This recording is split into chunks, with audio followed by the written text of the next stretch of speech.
Okay, hi, I'm Teila Irwin. I'm here at Damonte Ranch High School interviewing Osha Newman, who is an election protection officer. And I'm going to ask you some questions. And what are some of the steps being taken to make sure each person has a chance to vote and feels comfortable during the process? Well, our job is to observe. We're observers, yes. And direct people. And to give people information about voting so that if people are unsure about where they're supposed to vote, what precinct they're supposed to vote in, we can call and give them that kind of information. And if they're having any trouble of any sort voting at this precinct, then we can talk to them about the kind of problems they've had and try and help them through it. For example, if were required to vote with a provisional ballot, we can talk to them about why they were required to do that, whether it's possible they could vote here, if they need a ride to a polling place, if they're at the wrong place, we can try and get them a ride. Oh, that's cool. So we're just here to try and help in any way that we can to make sure that everybody who wants to vote gets to vote. And you've been doing this for past elections? No, this is my first time here. First. Yeah, this is my first time doing this. Yeah. Do you know of any problems that have happened in the past? There have been a lot of problems. This time at this polling place, there have been very few problems.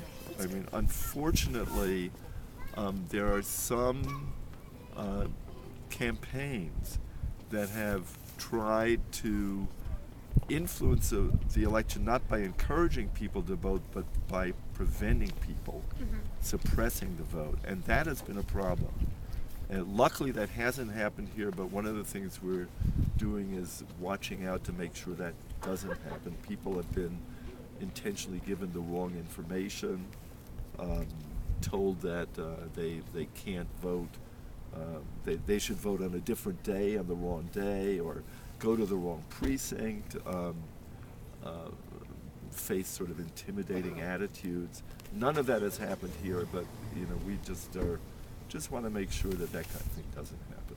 How would you deal with someone trying to campaign outside the voting area? Well, the rules are very clear about campaigning, that you have to stay outside of 100 yards from the voting booth. And it's marked here, it says no campaigning is assigned. So as long as people are outside and they're not harassing or intimidating voters, they can have signs, they can wear identifying insignia and so on. If they're inside the area where by law they're not allowed to be, then we would probably talk to the team leader of at the precinct who's in charge of the voting and inform him of what was going on. Have there been any concerns specifically in this election regarding people making protests or the voting booths or anything? They're not.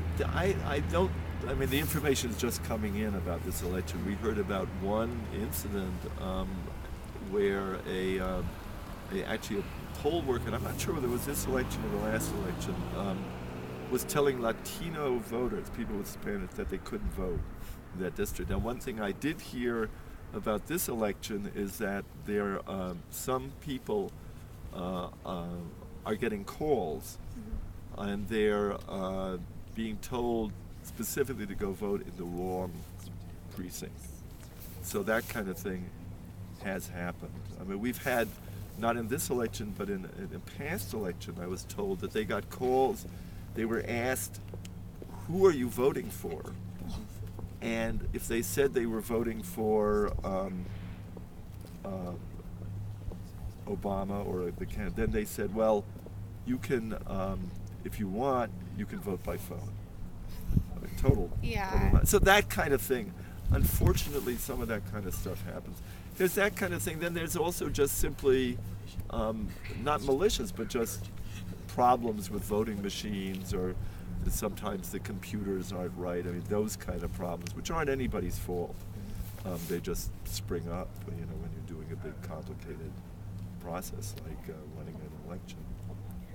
Thank you for your time. You're welcome. It's very helpful. Thank you.